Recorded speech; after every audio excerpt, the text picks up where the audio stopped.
Come in. May I come in, sir? Come in.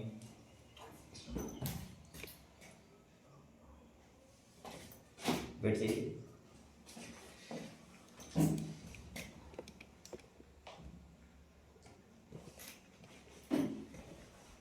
आप comfortable है?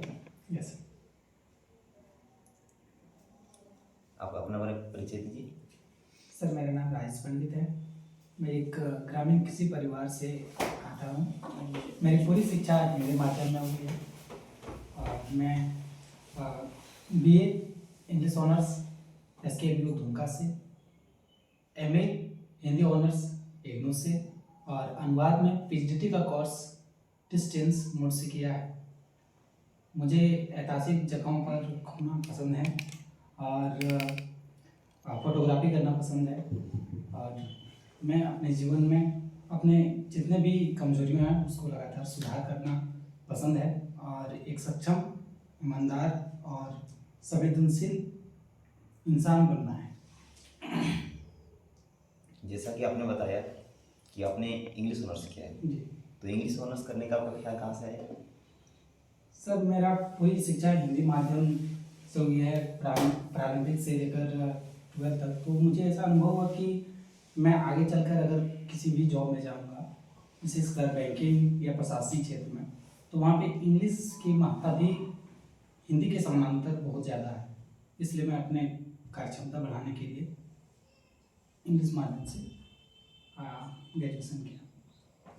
तो आपने उसके साथ हिंदी ऑनर्स भी किया है? सर मैंने हिंदी ऑनर्स से PG किया है सर, क्योंकि मुझे लगा जब मैंने अंग्रेजी माध्यम से अपना ग्रेजुएशन कंप्लीट किया तो लगा कि मैं अगर बैंकिंग क्षेत्र या प्रशासनिक क्षेत्र में जाता हूँ तो वहाँ पे हिंदी की महत्ता बहुत ज़्यादा बढ़ जाता है, जहाँ पे मुझे गहन हिंदी की ज़रूरत है। इसलिए मैंने हिंदी साहित्य से PG किया। आपने राजभाषा में आना क्यों चुना?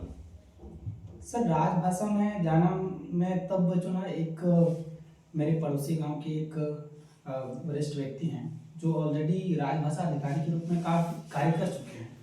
तो उनसे कई बार मेरी बात हुई है, तो उन्होंने मुझे बताया कि आप जैसे हिंदी ऑनर्स से PG कर रहे हैं तो आप एक राजभाषा अधिकारी का भी पद आता है, उसमें भी आप भर सकते हैं, आप एलिजिबल हैं, आप उसकी तैयारी भी कर सकते हैं। और एक इसके बारे में संवैधानिक और प्रशासनिक महत्व के बारे में भी उन्होंने बताया, जिससे मुझे लगा कि हाँ, इस क्षेत्र में मैं अपने आप को सेवा देकर एक काबिल भी समझूंगा और मुझे अच्छा लगेगा। तो आपको राजभाषा के बारे में उनसे क्या क्या पता चला? सर राजभाषा अधिकारी के बारे में उन्होंने मुझे कहा कि इसका क्या क्या संवैधानिक महत्व है, हमारे संविधान में इसके बारे में क्या क्या प्रावधान है, उन थोड़े बहुत उनसे गाइडेंस मिली। और प्रशासनिक क्षेत्र में इसको किस तरह से हम लोग अप्लाई करते हैं, राजभाषा अधिकारी का कार्य क्या होता है, थोड़ी बहुत गाइडेंस मिली। और बाकी मैंने यूट्यूब और भी जगह से इसके बारे में जानकारी हासिल की। आपको राजभाषा के बारे में क्या क्या पता है? सर राजभाषा के बारे में मैं जानता हूँ कि हमारे संविधान के जो अनुच्छेद 120 है, अनुच्छेद 210 है, भाग 17 में आर्टिकल 343 से लेकर 351, तो इसके बारे में जिक्र है। हमारे संविधान में जो हमारे संविधान निर्माता ने जो हमारे भाग 17 बनाए, उसके बाद भी हिंदी के प्रोत्साहन के लिए राजभाषा अधिनियम 1963 पेश किया। इसमें लगातार कई बार सुधार भी किए गए। फिर बाद में राजभाषा को हमारे सरकारी काम कार्यों में कैसे उसको विकास किया जाए, लागू किया जाए, इसके लिए राजभाषा अधिनियम 1976 भी लागू किया। आपकी रुचियाँ क्या क्या हैं? सर मेरा रुचि, जैसे मैंने बताया कि हिस्टोरिकल साइट्स का विजिट करना और वहाँ पे फोटोग्राफी करके यादों को संजोना है।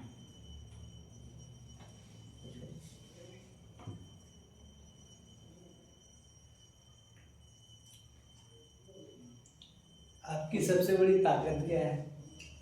सर मेरी ताकत क्या है, मैं ग्रामीण कृषि पृष्ठभूमि से आता हूँ और मेरे माता पिता ने हमेशा मुझे मेहनत करके आत्मनिर्भर बनने का प्रोत्साहन मुझे प्रेरित किया है। तो आत्मनिर्भर बनने की जिज्ञासा और हमेशा ईमानदार रहना। जैसा कि आपने बताया कि हिंदी एक राजभाषा है, लेकिन उसको अभी राष्ट्रभाषा क्यों नहीं घोषित किया गया? इसके क्या वजह रहे होंगे? सर, जब हमारे संविधान को लागू किया गया 1949 में, तो उस समय भी ये मांग रखी गई थी कि हमारा राजभाषा हिंदी है और साथ में प्रशासनिक भाषा के रूप में उस समय इंग्लिश को भी दर्जा दिया गया। साथ में जो भी क्षेत्रीय 22 भाषाओं को शुरू में 14 था, फिर बाद में अभी टोटल 22 हो गया, उनको भी संरक्षण दिया गया था। उस समय से ही ये मांग थी कि हमारे राजभाषा हिंदी को ही राष्ट्रभाषा के रूप में भी दिया जाए। यह डिबेट शुरू से ही है और अभी भी विद्यमान है, क्योंकि जो दक्षिण भारत कुछ राज्य हैं और जैसे कि तमिलनाडु हो गया और वेस्ट बंगाल हो गया, पूर्वोत्तर राज्य असम, ये सारे जो हिंदी भाषी क्षेत्र हैं, वहाँ के लोगों से जोरदार इस बात को भी लेकर तथ्य दिया जा रहा था कि अगर हिंदी को राष्ट्रभाषा के रूप में अगर इसको दर्जा दिया जाए तो हमारे हितों को संरक्षण कैसे होगा। राजभाषा नियम 1976 का उद्देश्य क्या है? सर, राजभाषा अधिनियम 1976 का मेन उद्देश्य है कि हमारे प्रशासनिक कार्यों में हिंदी को किस तरह से लागू करवाया जाए और उसके स्पष्ट प्रावधान दिए गए हैं कि कब हमें हिंदी का प्रयोग करना है, कब हमें उसके साथ में अन्य भाषाओं का भी प्रयोग करना है, इसी के बारे में। हिंदी के प्रयोग में बाधाएं क्या हो सकती है? सर, जहाँ तक मुझे लगता है कि हिंदी के प्रयोग में कुछ विशेष बाधाएं नहीं है, विशेषकर जो हिंदी प्रदेश है, जो हमारे राजभाषा अधिनियम में भी जिक्र है क ग्रुप में, उसमें तो प्रॉब्लम नहीं है। लेकिन जो ख और ग, विशेषकर ग ग्रुप के जो क्षेत्र हैं, जैसे कि हिंदी प्रदेश, तमिलनाडु हो गया, वेस्ट बंगाल हो गया, वहाँ पे उन्हें अपने मातृभाषा, अपनी क्षेत्रीय भाषा में जानकारी प्राप्त है। काम काज करने में भी उन्हें सहूलियत अपनी मातृभाषा में ही होती है। हमारी त्रिभाषा सूत्र में भी कहा गया है कि कोई भी आदमी है जो अपनी मातृभाषा में बेहतर रूप से कार्य कर सकते हैं, तो उसे अपनी मातृभाषा में ही कार्य करने को प्रोत्साहित करना चाहिए। तो वहाँ पे अगर हम हिंदी को लागू करते हैं तो हमें बहुत विचार करके लागू करना पड़ेगा कि ऐसा नहीं होना चाहिए कि हम उन्हें ज़बरदस्ती थोप कर लागू करें। तो ये एक चिंता बनी रहती है कि हम उस पर हिंदी को ऐसे लागू करें जैसे उनको हिंदी को थोपना जैसा महसूस ना हो, बल्कि अगर हिंदी वो अगर अपनाते, जैसे कि अगर दक्षिण भारत के लोग, तमिलनाडु के ही कोई लोग हैं जो अगर हिंदी को अपनाते हैं तो उसे एक अवसर के रूप में हिंदी को अपनाना चाहिए। उससे अन्य जगह पे अगर जाएंगे तो व्यापार में उसे सहूलियत होगी, उत्तर भारत के लोगों के साथ बातचीत करने में सहूलियत होगी, तो उन्हें एक स्किल डेवलपमेंट के रूप में हिंदी को अपनाना चाहिए। जैसा कि आपने अपने परिचय में बताया कि आपको ऐतिहासिक स्थलों में घूमना पसंद है, तो अभी तक आपने कौन कौन से ऐतिहासिक स्थलों में घूम चुके? सर, अभी मैं पिछले वर्ष मैसूर पैलेस गया था और पटना का गोलघर भी गया है और मैं देवघर बाबा धाम, वैद्यनाथ धाम भी गया हूँ और एलिफेंटा की गुफा भी पिछले वर्ष में गया। बैंकिंग क्षेत्र में राजभाषा की क्या भूमिका है? सर, बैंकिंग का सीधा संबंध सेवा प्रदाता से यानी कस्टमर से है। तो बैंक में विशेषकर ग्रामीण लोग के भी आते हैं और पढ़े लिखे लोग भी आते हैं। तो पढ़े लिखे लोग तो अंग्रेजी में भी यूज़ कर सकते हैं और हिंदी में भी कर सकते हैं, अपने रीजनल लैंग्वेज में भी करते हैं। लेकिन हमारे भारत जैसे कि अधिकांश लोग, लगभग 46% हिंदी में बात करते हैं। तो वहाँ पे ग्रामीण लोग अधिकांश जो है, उत्तर भारत के लोग तो हिंदी में और अपने क्षेत्रीय भाषा में जो बात करते हैं वो हिंदी में भी लगभग समझ जाते हैं। तो वहाँ पे जो भी हमारे डेली जैसे कोई अगर पैसा निकालना चाहते हैं तो उसके लिए उसको एक फॉर्म भरना होता है और पैसा जमा करना होता है, उसके लिए फॉर्म भरना होता है। तो वहाँ पे ऐसे मुझे पर्सनली मैं जब गया हूँ तो भरना पड़ता है। तो हिंदी बैंकिंग शब्दावली जो क्लिष्ट जैसा एक रहता है, तो हमें हिंदी को वहाँ पे एक व्याख्या के रूप में इस्तेमाल करना चाहिए, जिससे उन्हें दिक्कत ना हो, हिंदी बढ़िया से समझ पाए। तो वहाँ पे हिंदी का उपयोग आसानी से किया जा सकता है। जैसा कि आपने कहा कि आपने कुछ पर्यटक स्थलों में घूम चुके आप, तो उससे आपको क्या सीखने को मिला है? आपने क्या अवलोकन किया वहाँ पे जाने के बाद? सर, हिस्टोरिकल साइट्स में जब घूमता हूँ तो मैं उनके ऐतिहासिक और सांस्कृतिक महत्व को एब्जॉर्व करता हूँ। जैसे मैंने जब एलिफेंटा की गुफा वहाँ पे घूमने गया था, तो मैंने वहाँ पे देखा चित्रों की इतने दिनों पहले रॉक जो पत्थर को काट कर बनाया गया है, उस समय कैसी शैली रही होगी जो लोग उस तरह से मूर्तिकार बनाए हैं, और तब से उसको प्रोटेक्ट करके रखा गया है। यूनेस्को साइट का दर्जा भी उनको दिया गया है, और उससे हमारे एक भावनात्मक जुड़ाव भी रहता है और हमें प्रसन्नता भी होती है घूमकर, क्योंकि हम लोग को वर्क बैलेंस भी हमारा करना बहुत ज़रूरी है। काम करते करते आदमी थकाऊ और उबाऊ महसूस करते हैं, तो बीच बीच में घूमना सेहत के लिए भी अच्छा माना जाता है और उससे मैं प्रेरणा प्राप्त करता हूँ। जैसे कि आपने बताया कि यूनेस्को साइट में हाथी गुफा को दर्जा दिया गया, तो कब दिया गया था? सर मुझे एग्जैक्ट मालूम नहीं है, शायद 1980 के आसपास में दिया। अच्छा, आप जैसे एक ग्रामीण पृष्ठभूमि यानी कि बैकग्राउंड से आते हैं, तो ये आपको किस तरह सहायता प्रदान करेगा, आपकी जो मतलब सहायक होगी? सर, ग्रामीण पृष्ठभूमि से मेरे आने से यह सहायता मिलेगा कि जो ग्रामीण के लोग बैंक से जुड़ते हैं, तो मुझे ये मालूम है कि ग्रामीण लोगों को विशेषकर क्या क्या समस्याएं आती हैं जब वो ग्राम से अपने नज़दीकी शाखा में विजिट करते हैं, शाखा से सेवा लेना चाहते हैं। जैसे अगर वो पैसा निकालना चाहते हैं तो उस समय फॉर्म भरते समय उसको काफ़ी दिक्कत होती है। तो मैं उन सारी समस्याओं से ऐसे ही अवगत हूँ, जो नेचुरल मुझे आता है, तो मैं वो सारी समस्याओं को सुलझा सकता हूँ। और ग्रामीण कृषि परिवार से आने के कारण मुझे मेहनत करना शुरू से ही मेरे खून में है, और मेरे में ईमानदारी है और सब्र है, क्योंकि एक कृषि परिवार हमेशा, भारत के किसान हमेशा मानसून पर निर्भर करते हैं। मानसून अगर ठीक से नहीं होता है तो और उसकी फसल नष्ट हो जाती है, तो उसका सब्र भी करना पड़ता है। तो मेरे में सब्र भी है, क्योंकि जब एक बैंक के अधिकारी के रूप में अगर कोई काम करता है तो कई कर्मचारियों को ऐसा सामना करना पड़ता है कि कई बार सर्वर डाउन हो जाता है, लिंक फेल हो जाने के कारण, तो कस्टमर थोड़े से उग्र हो जाते हैं और कई बार गालियाँ तक देने लगते हैं। तो उस समय हम उसको शांतिपूर्वक उनसे समझा सकते हैं। जैसा कि मैंने कहा कि आपकी रुचि में फोटोग्राफी भी शामिल है, हाँ तो आपको फोटोग्राफी के बारे में क्या क्या पता है?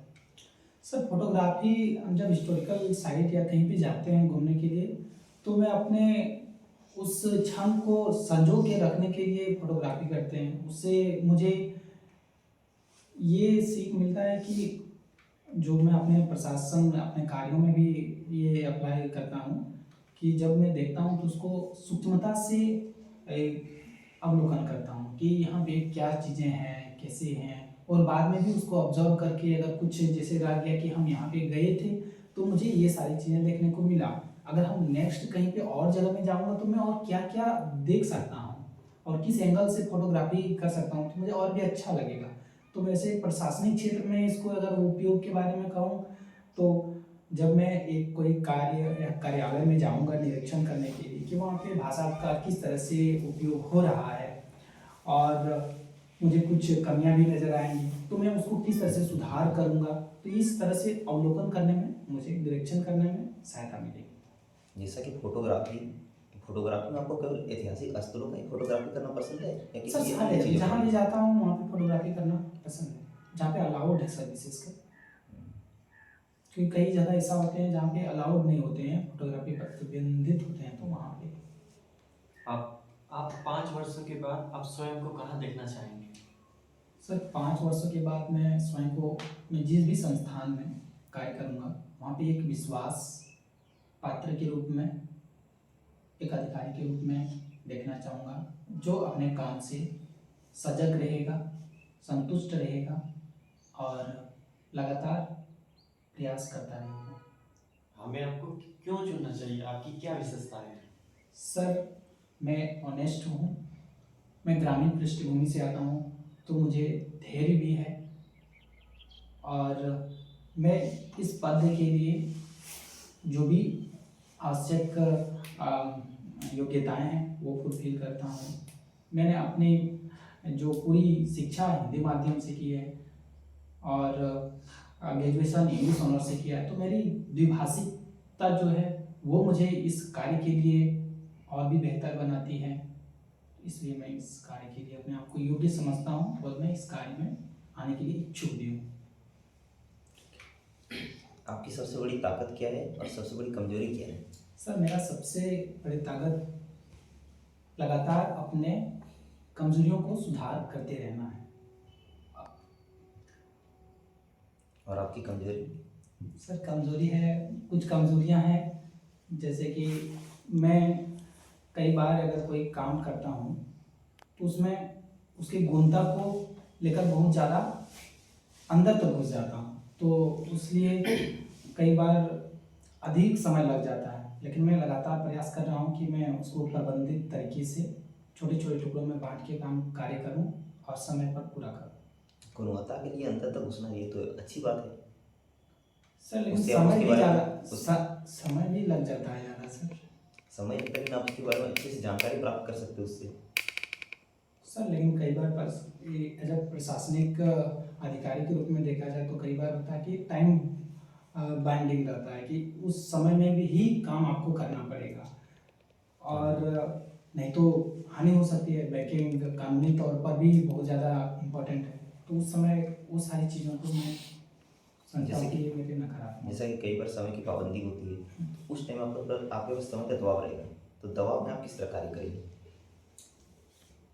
मैं उसको छोटे छोटे टुकड़ों में बांट दूंगा और प्राथमिकता डिसाइड कर दूंगा कि मैं किस काम को पहले करूंगा, कि इसकी प्रकृति कैसी है। जैसे कि बैंकिंग क्षेत्र में कुछ काम होते हैं कानूनी प्रकृति के, जिसे कि समय बाइंडिंग में करना पड़ता है, तो मैं पहले उसको करूंगा।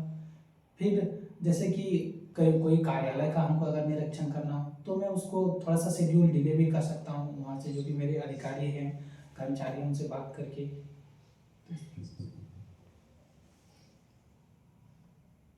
आपके आदर्श लेखक कोई होंगे, जी सर। लेकिन है तो क्यों है? सर मेरा आदर्श लेखक प्रेमचंद जी हैं, कबीर हैं और प्रसाद जी हैं, जयचंद्र प्रसाद जी हैं। सर कबीर जी स्पष्ट वाणी में और अर्थात बातें कहते हैं, इसलिए वो मेरे आदर्श हैं।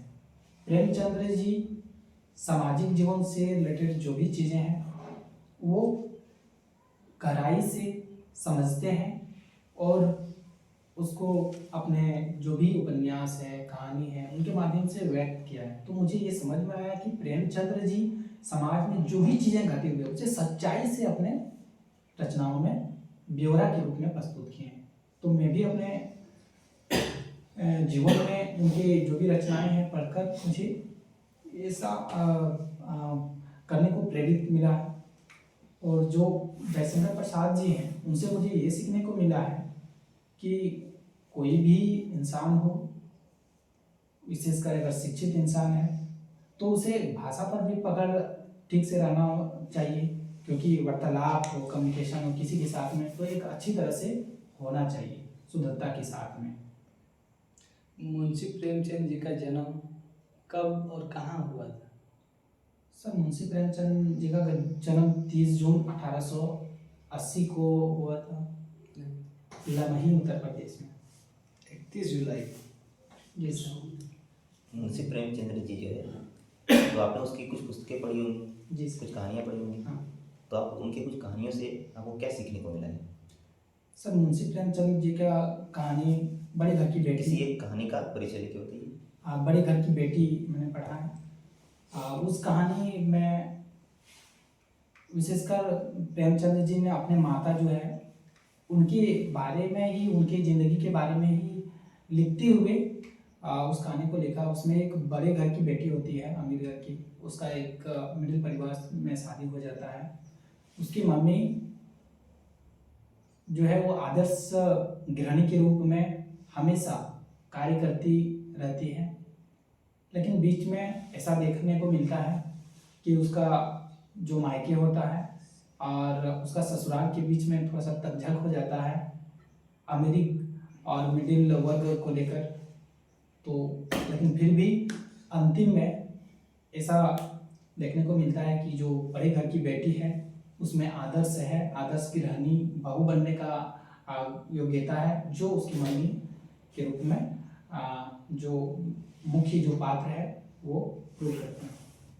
तो आपने उनकी एक स्टोरी पढ़ी होगी, पूस की रात, जो कि बहुत ही ज़्यादा प्रसिद्ध है। हाँ, पूस की रात प्रेमचंद का एक है जो ठंडे, ये जो हमारा हिंदी मास है पूस, उससे इंस्पायर्ड है। उसमें एक गरीब किसान की जीवन हल्कू जो है उसके बारे में इसमें जिक्र है, जो अपने खेत में धान की जो पकने का समय होता है उस समय रखवाली करने के लिए जाता है और एक पुआल का एक ढाकू जैसा बना, अस्थाई ढाकू बना के रहते हैं। वहाँ पे बहुत ठंड रात को लगता है, तो उसके कुत्ता भी आके उसी के पास में बैठ जाता है और बहुत ठिठुरने लगता है। तो दोनों अपने आप में बात करने का एक मार्मिक यहाँ पे बहुत अच्छा लगता है देखने को, और ये समझ में आता है कि किसान जीवन बहुत कठिनाई से गुजरता है।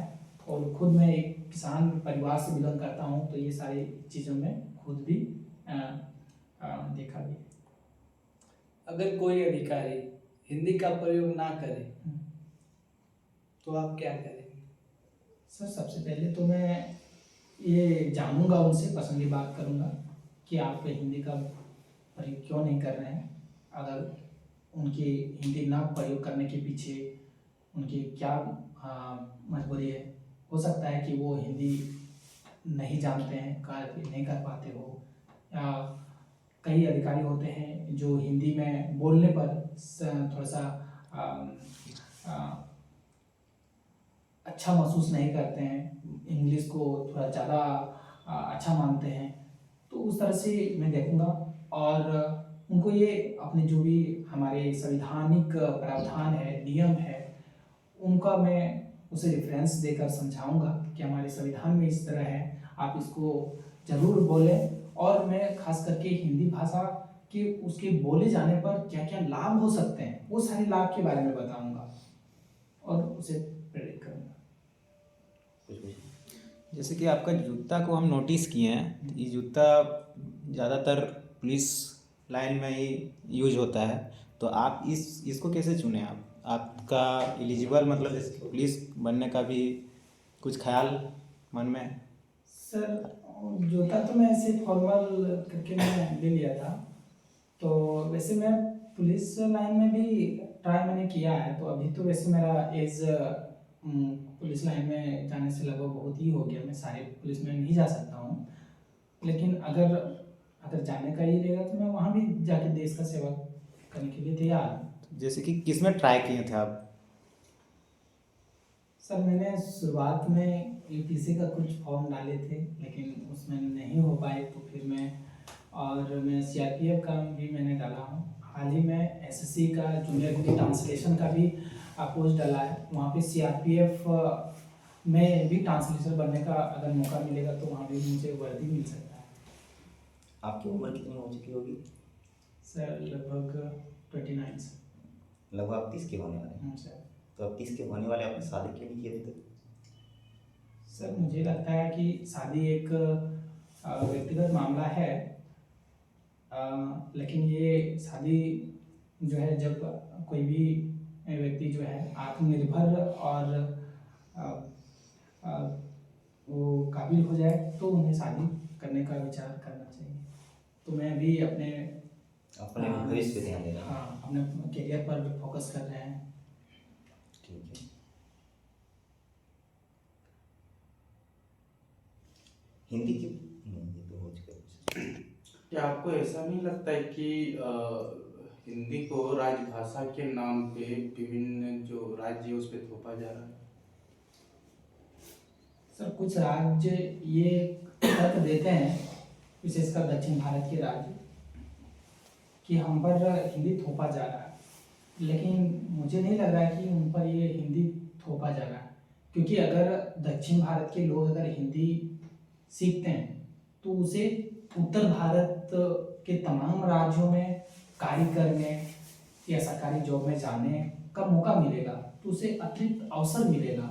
इसलिए उसे एक लाभ के तौर पर हिंदी को सीखना चाहिए, और हमें सरकार को भी और संस्थाओं को भी ये प्रयास करना चाहिए कि हिंदी उनको किस तरह से हम सिखाएं और सीखने के लिए प्रेरित करें, और एक अच्छा माहौल, सकारात्मक माहौल उन्हें उपलब्ध कराएं ताकि वो हिंदी सीखे और इस अवसर से वो ना चुके।